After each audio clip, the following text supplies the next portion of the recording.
The laughter started before the old man even reached the bar. 78-year-old Frank Sullivan pushed open the heavy wooden door of Iron Horse Tavern, a biker bar on the outskirts of Colorado Springs, Colorado. His gray hair was neatly combed beneath a faded Marine Corps cap, and he leaned on an old aluminum cane that seemed barely strong enough to support him. Conversation stopped for only a second before the jokes began. "Easy there, Grandpa," one biker shouted. "The bingo hall's 3 miles the other way." The room exploded with laughter. Frank simply smiled, removed his cap, and quietly ordered a cup of black coffee. He chose a table near the back wall where he could watch the sunset through the front window, exactly as he had done every Friday since his wife, Helen, passed away 2 years earlier. The bartender knew him well. Everyone else saw only another fragile old veteran. One man decided to make the evening more entertaining. His name was Travis Kane, the biggest biker in the bar, standing well over 6 feet tall with tattooed arms and a booming voice. Travis walked to Frank's table, picked up the old Marine cap, and spun it on one finger before tossing it onto the floor. "Come on, old man," he laughed. "Go fetch it." More laughter echoed across the room. Frank slowly bent down, picked up the cap, brushed away the dust with surprising care, and placed it back on his head. "Son," he said quietly, "that cap has been through places you couldn't imagine." Travis stepped closer until they stood face to face. "You threatening me?" Frank shook his head. "No." He paused for a moment before adding, "I'm giving you a chance to walk away." The bikers burst into even louder laughter. No one believed the thin old Marine standing before the towering biker could possibly defend himself. No one knew that Frank Sullivan had once been one of the most feared close combat instructors the United States Marine Corps had ever produced, a man whose techniques were still taught to Force Recon Marines decades after his retirement. Within the next few minutes, the entire bar would witness a lesson in humility that none of them would ever forget. Uncover the heartbreaking reason Frank carried that old cane everywhere he went, and discover that sometimes the quietest man in the room is the last person anyone should ever underestimate. Every Friday, at exactly 5:30 the afternoon, Frank Sullivan walked into Iron Horse Tavern, carrying the same aluminum cane and wearing the same faded Marine Corps cap. The routine never changed. He nodded politely to the bartender, ordered a cup of black coffee with no sugar, and sat at the small table beside the front window, where he could watch the sun disappear behind the Rocky Mountains. Most of the regular staff knew why he came. His late wife, Helen, had loved watching sunsets from that exact seat. 2 years after losing her, Frank still kept the tradition alive. At 78 years old, Frank lived alone in a modest house outside Colorado Springs. Arthritis slowed his movements, and an old spinal injury from military service forced him to rely on the cane whenever he walked long distances. The neighbors knew him as the quiet widower who spent his mornings tending roses and his afternoons volunteering at the local Veterans Center. Very few knew anything about his military career. Frank preferred it that way. Before retirement, he had spent nearly 3 decades in the United States Marine Corps. Most of those years were classified training assignments attached to elite reconnaissance units. His medals remained locked inside a wooden chest in his bedroom, unseen by almost everyone who visited his home. That Friday evening, however, Iron Horse Tavern was louder than usual. A regional motorcycle rally had filled the parking lot with dozens of custom bikes. Music blasted from old speakers while laughter echoed across the crowded room. As Frank stepped through the front door, several bikers immediately noticed the elderly man with the cane. "Somebody lose their grandpa?" one shouted. Another lifted his beer. "Careful, old-timer. These floors are slippery."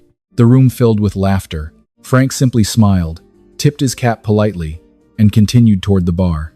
"Evening, Rachel?"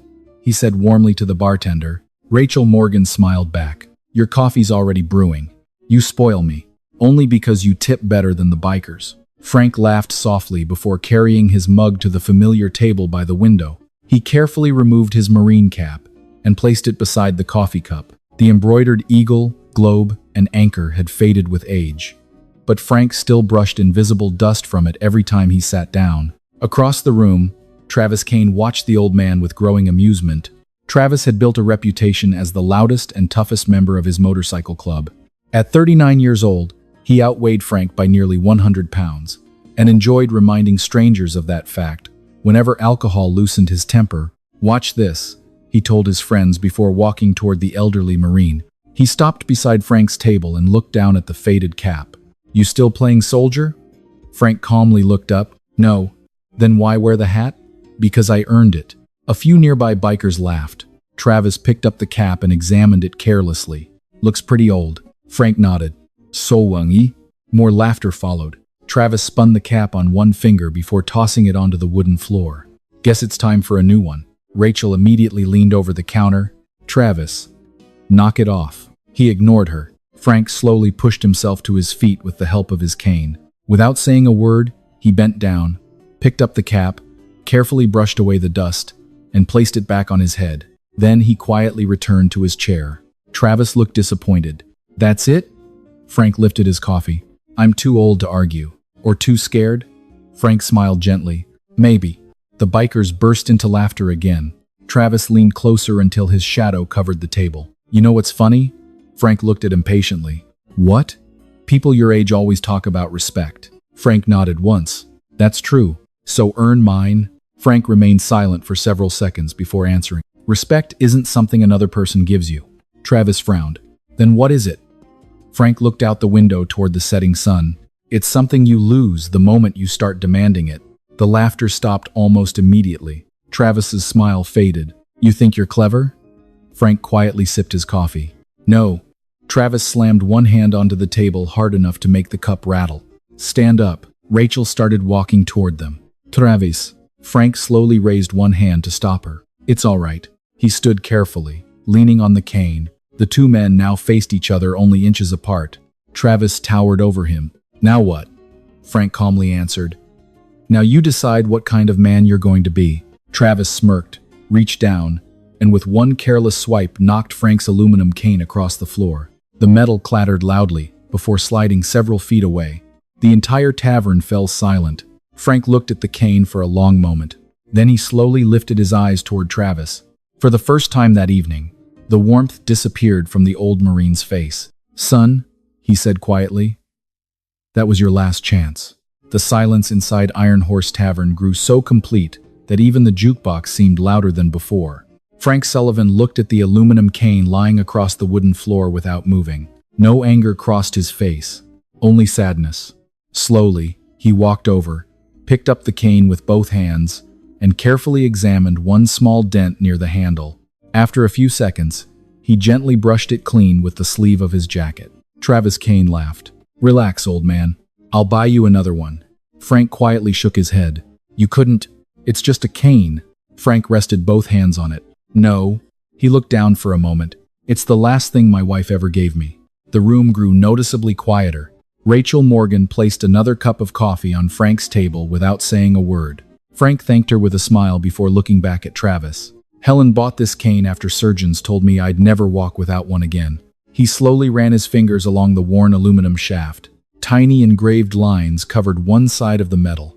Every anniversary after that, she carved another mark. Travis frowned. What's that supposed to mean? Frank turned the cane so everyone could see. 42 small marks had been engraved by hand over the years. 42 anniversaries, Frank said softly. The last one was 6 months before cancer took her. Several people quietly lowered their eyes. Travis shifted uncomfortably but forced another laugh. Nice story. Frank nodded politely. It is. You trying to make me feel guilty? No. Frank looked directly at him. I'm trying to explain why I asked you not to touch it. Before Travis could answer, an older man seated near the back slowly stood up. His gray beard and broad shoulders immediately drew attention. He stared at Frank for several long seconds before speaking. No way. Frank turned. The man smiled in disbelief. Gunnery Sergeant Frank Sullivan? Frank looked equally surprised. Mike Reynolds? The two men shook hands warmly. Rachel smiled. You know each other? Mike laughed softly. Know him? He looked around the bar. This man trained half the Force Recon instructors I ever served under. Murmurs spread throughout the room. Travis folded his arms. You serious? Mike nodded. Dead serious. He pointed toward Frank. Back in the 80s, Marines used to say if Gunny Sullivan told you to hit harder, you hit harder. If he told you to stop, you stopped immediately. Frank smiled awkwardly. That was a lifetime ago. Maybe, Mike answered. But legends don't disappear just because they get older. Travis looked Frank up and down. Him? Mike stepped closer. You see an old man. He smiled faintly. I see the Marine who taught me that fighting isn't about proving you're tough. It's about making sure everyone goes home alive. Frank quietly sighed. Mike, they deserve to know.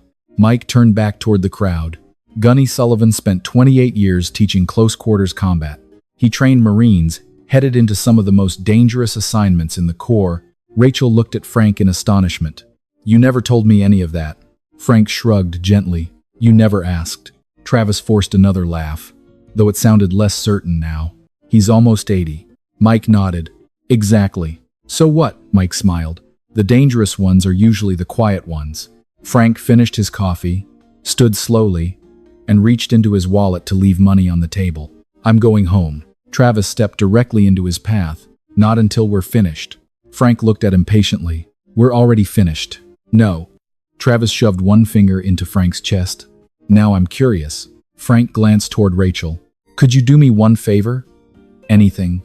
Would you please take care of the cane for a few minutes? Rachel carefully accepted it. Frank then removed his Marine jacket, folded it neatly over the back of his chair, and adjusted the sleeves of his flannel shirt. Mike Reynolds quietly stepped backward. He had seen that exact routine decades earlier. Before every training demonstration, nothing was rushed. Nothing was dramatic. Every movement was calm, deliberate, and practiced thousands of times. Frank looked at Travis one final time. So? His voice remained soft. Walk away. Travis smiled confidently. Make me. Frank slowly raised his empty hands into a relaxed defensive stance. There was no aggression in his posture, only complete control. Mike closed his eyes briefly before whispering to himself, Lord, he's about to give that boy the shortest lesson of his life. No one inside Iron Horse Tavern reached for a drink. No one laughed anymore. Every eye remained fixed on the two men standing in the center of the room.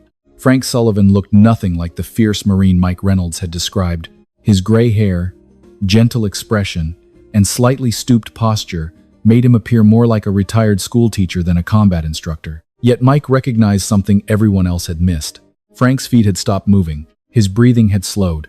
His eyes never left Travis Kane's shoulders and hips. He wasn't watching the man's fists. He was reading his balance. Travis cracked his knuckles. Last chance, old man. Frank answered quietly. You still have one too. Travis charged without another word. His right fist swung toward Frank's head with enough force to knock most men unconscious.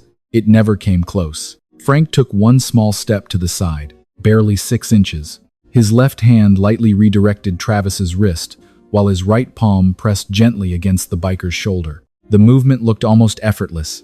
Travis stumbled forward, completely missing his target. Before he could recover, Frank placed 2 fingers behind Travis's elbow and rotated the joint just enough to break his balance. A sharp gasp escaped the biker's mouth as one arm suddenly became useless. Frank immediately released the pressure and stepped away. Enough, he said calmly. Pride answered before reason could. Travis roared in frustration and lunged again, wrapping both arms around Frank in an attempt to overpower him. Mike Reynolds quietly shook his head. Wrong choice. Frank didn't resist the charge. Instead, he turned with it. His hips rotated smoothly while one foot slipped behind Travis's ankle. Using nothing more than the biker's own momentum, Frank guided the larger man past him. Travis's feet left the floor. A heartbeat later, he landed flat on his back with a thunderous crash that rattled glasses across the bar. Silence followed. The entire fight had lasted less than 3 seconds. Frank never threw a punch. He never kicked. He never raised his voice. Travis lay staring at the ceiling, struggling to understand how a man half his size and twice his age had placed him on the floor so easily. Frank calmly walked over and offered his hand. It's over. Travis ignored it and slowly pushed himself to his feet. His shoulder ached. His pride hurt even more. But nothing appeared seriously injured. He looked at Frank with genuine confusion. You didn't hit me. Frank smiled gently. I wasn't trying to. Then what were you trying to do? Protect myself. Travis stared silently. That's it? Frank nodded. Violence should end, the moment the danger ends. Mike Reynolds stepped forward. That's exactly what he taught every Marine. Rachel Morgan looked at Frank in disbelief. You really could have hurt him, couldn't you? Frank rested his hands behind his back, very badly. Why didn't you? Frank glanced toward the aluminum cane still resting safely behind the bar. Because my wife asked me not to become that man again. The room remained perfectly still. Frank slowly retrieved his folded Marine jacket and slipped it back on. Then Rachel handed him the cane. The moment his hand closed around it, the slight limp returned. His shoulders relaxed. Once again, he looked like the quiet, elderly widower who had entered the tavern an hour earlier. One younger biker finally found the courage to ask, "Gunny, were you really Force Recon?" Frank smiled politely. "No." The biker looked surprised. "Then why did you train them?" Frank adjusted his cap. "Because someone had trained me first." Laughter didn't follow this time, only respect. Just then, the tavern door opened, and two El Paso County Sheriff's deputies stepped inside after receiving reports of a fight. Deputy Lisa Carter looked around the untouched tables and confused customers. "We got a call about an assault?" Before anyone could answer, Travis slowly walked toward the deputies. Everyone expected him to accuse Frank. Instead, he quietly pointed toward the old Marine. "Mum," he said with complete honesty, "that man just taught me the most expensive lesson of my life." Deputy Carter looked from Travis to Frank. "Did he attack you?" Travis shook his head. "No." He lowered his eyes. "He stopped me from becoming someone I'd regret." Frank gently placed a hand on the younger man's shoulder. "Son." Travis looked up. "Yes, sir?" "The lesson only matters if you remember it tomorrow." For the first time that evening, Travis answered without arrogance, "I will." After listening to witnesses and reviewing the security camera footage, the sheriff's deputies quickly determined that Frank Sullivan had acted entirely in self-defense. Deputy Lisa Carter approached the old Marine with a respectful smile. "Sir, you're free to go." Frank nodded politely. "Thank you, Deputy." Before leaving, she hesitated. "May I ask you something?" "Of course." "How did you stay so calm?" Frank looked toward the aluminum cane resting against his chair. "Because I almost lost myself once." The deputy waited quietly. Frank slowly sat back down as Rachel poured one last cup of coffee. Most of the bikers remained in the tavern. No one wanted to leave anymore. They weren't waiting for another fight. They were waiting for the story behind the man they had all misjudged. Frank wrapped both hands around the warm coffee mug. 30 years ago, he began. "I came home from my final deployment, carrying more anger than I knew what to do with." He smiled sadly. "The Marine Corps had taught me how to survive war. It hadn't taught me how to come home." The room remained silent. One afternoon, Frank continued, "I lost my temper with another veteran during an argument." He paused for several seconds. "I hurt him badly." Travis quietly lowered his head. Frank looked at the carved initials on the handle of his cane. "When I came home, Helen didn't yell. She didn't cry." A faint smile appeared on his face. "She simply asked me one question." Rachel leaned forward. "What did she ask?" Frank looked out the window where the last light of evening disappeared behind the mountains. She asked, "Did the Marine Corps spend all those years teaching you how to break people, or how to protect them?" No one spoke. I didn't have an answer. Frank rested one hand gently on the cane. "The next morning, she gave me this." He lifted the aluminum cane slightly, "Not because I needed it yet." Several people looked confused. "You weren't injured?" Frank smiled. "Not then." "Then why?" She said, "Someday your body will become weaker than your pride. When that day comes, carry this. Let it remind you that strength isn't measured by how hard you can hit someone. It's measured by how many times you choose not to." Travis stared at the cane in silence. Frank slowly traced the 42 engraved anniversary marks with his thumb. "Years later, after my back injury forced me to walk with it every day, I realized Helen had known me better than I knew myself." Mike Reynolds quietly smiled. "She was teaching a Marine before the Marine realized he still had something to learn." Frank laughed softly. "She usually was?" Travis finally spoke. "Mr. Sullivan." Frank looked up. "Yes?" "When you offered me your hand after the fight," he hesitated. "Why?" Frank answered without thinking. "Because the fight was over. Most people would have wanted revenge. Revenge doesn't heal anything." Travis swallowed hard. "I don't think I've ever heard anyone say that before." Frank smiled gently. "That's because too many people confuse victory with humiliation." The younger biker sat quietly for a long time before reaching into his leather vest. He removed a faded photograph and placed it on the table. It showed a teenage Travis standing beside an older man wearing a Marine Corps Vietnam veteran hat. "That's my father," he said. "He died 4 years ago." Frank studied the picture carefully. "He looks proud." Travis nodded. "He always wanted me to join the Marines." "Why didn't you?" Travis looked away. "I got arrested at 19. Silence settled over the room again. Dad never stopped believing I could change. Frank gently slid the photograph back across the table. "Maybe he still does." Travis looked at him, confused. Frank smiled warmly. Parents have a strange way of believing in us long after we've stopped believing in ourselves. Tears quietly filled Travis's eyes. Rachel pretended not to notice as she wiped the counter. Mike looked out the window to give the younger man a moment. Finally, Travis whispered, "I wish I could tell him I'm sorry." Frank rested one hand lightly on the biker's shoulder. "Then spend the rest of your life becoming the apology." Those words remained with everyone in the tavern long after the coffee cups had been emptied. As Frank slowly stood to leave, Rachel refused to accept payment for the coffee. "It's on the house." Frank smiled. "Helen would have told me to pay my own bill." He quietly placed several dollars on the counter anyway. Just before stepping outside, Travis stood and removed his leather cap. "Gunny?" Frank turned. Travis straightened his shoulders. "Thank you for treating me like I was still worth teaching." Frank nodded once. "Every Marine knows something important." "What's that?" Frank opened the tavern door and smiled. "Nobody is beyond redemption if they're willing to learn." Then he stepped into the cool Colorado evening, leaving behind a room full of people who had arrived expecting entertainment, but left carrying a lesson none of them would ever forget. Within days, the security camera footage from Iron Horse Tavern spread across social media across the country. Unlike most viral videos, it didn't show the insults or the confrontation that led to the fight. It captured only the final moments, an elderly Marine calmly helping a much larger biker back to his feet, offering him a hand instead of another lesson. Millions watched the clip. Thousands praised Frank Sullivan's skill. Frank himself cared about something entirely different. "I wish people could have heard the conversation afterward," he quietly told Rachel Morgan one afternoon while sipping his usual black coffee. That's where the important part happened. As the weeks passed, Iron Horse Tavern changed in unexpected ways. Veterans began stopping by every Friday, not because they wanted to witness another confrontation, but because they wanted to meet the quiet old Marine everyone was talking about. Young service members asked Frank about leadership. Police officers asked him about self-control.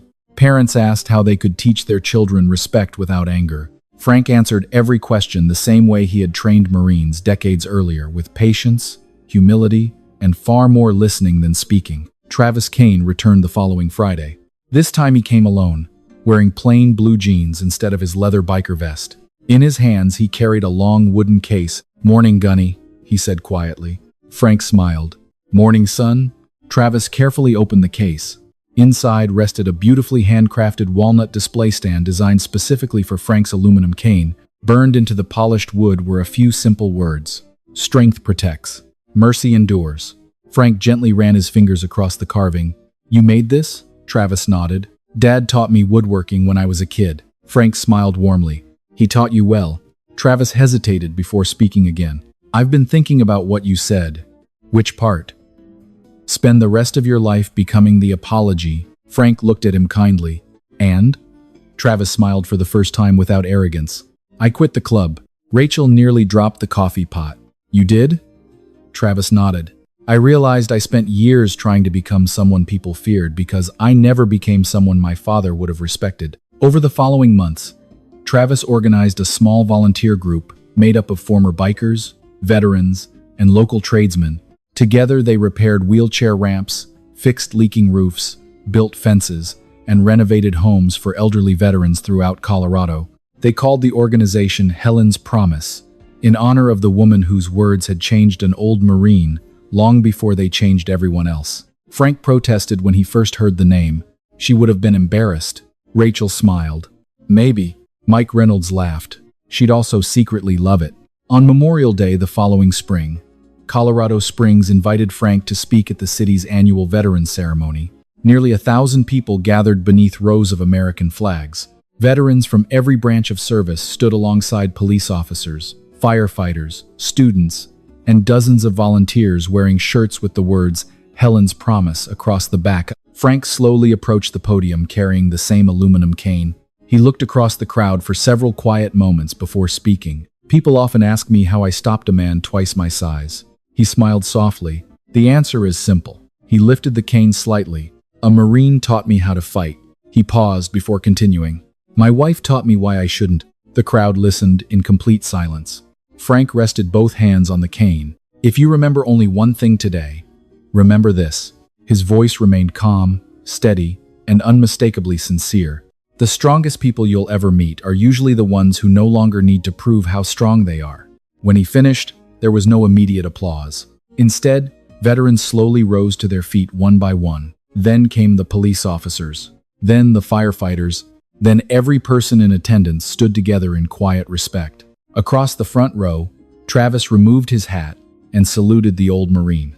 Frank returned the salute with slow dignity before stepping down from the stage. As they walked toward the parking lot together, Travis smiled. "You know, Gunny." Frank looked at him. "What?" "Everybody thinks the biggest thing you did that night was win a fight." Frank chuckled softly. "They're wrong." "I know." Travis nodded. "You won a life." Frank looked toward the mountains glowing beneath the Colorado sunset and smiled. "No, son." He gently rested one hand on the aluminum cane Helen had given him all those years ago. "You chose a different one." And together they continued walking, one aging Marine and one changed man, proving that the greatest victories are never measured by the people we defeat, but by the lives we help rebuild afterward. Real legends rarely announce themselves. They do not walk into a room demanding attention. They do not remind strangers of the battles they have fought or the medals they have earned. More often than not, they arrive quietly, carrying nothing more than the weight of their years, the memories of those they loved, and the wisdom they gained by surviving long enough to understand that strength without compassion is only another form of weakness. Frank Sullivan understood that lesson better than anyone. For nearly 3 decades, the United States Marine Corps trusted him to teach young Marines how to survive violence. Yet when he looked back on his life, he never considered those years his greatest achievement. His proudest accomplishment was keeping a promise to the woman who taught him that protecting people is always more honorable than defeating them. Helen Sullivan never wore a military uniform, yet she shaped more lives than she could ever have imagined. One quiet conversation at a kitchen table changed her husband forever.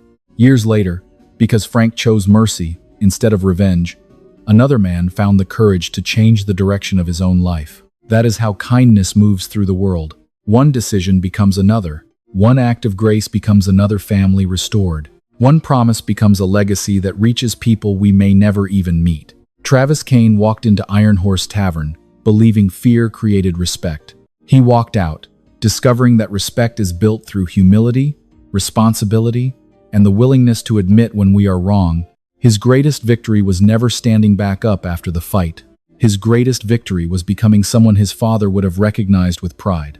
Every older person we meet carries invisible chapters we know nothing about. We see gray hair and slow steps, but we do not see the decades of sacrifice, heartbreak, discipline, and perseverance hidden behind them.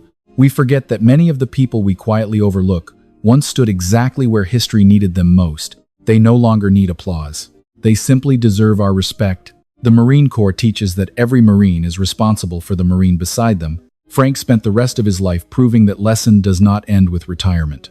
It extends to strangers, to former enemies, to young people searching for direction, and even to those who make terrible mistakes. Service is not something we stop doing when we take off the uniform. It becomes part of who we are. Perhaps that is why stories like this continue to matter. They remind us that the strongest hand is often the one extended to help someone back onto their feet. The loudest lesson is sometimes spoken in the quietest voice, and the greatest heroes are often the people who spend their lives making sure nobody else has to suffer the same pain they once carried themselves. If this story touched your heart, please leave a comment and tell us where you're watching from. Have you ever met a veteran whose quiet wisdom changed your perspective on life? Has an older mentor ever taught you a lesson that stayed with you for years? We'd love to read your story. Don't forget to like, share, and subscribe for more inspiring stories about veterans, redemption, family, faith, second chances, courage, and the extraordinary strength hidden inside ordinary people. May God bless you and your loved ones. Watch over every Marine, soldier, sailor, airman, guardian, and Coast Guardsman who has served with honor. Comfort every family carrying memories of sacrifice. Strengthen those who choose mercy when anger feels easier. And remind all of us that true greatness is never measured by the fights we win. It is measured by the lives we lift, the promises we keep, and the kindness we choose when no one expects it. And may you never forget that sometimes the oldest person in the room is carrying a lifetime of courage that no one else can see.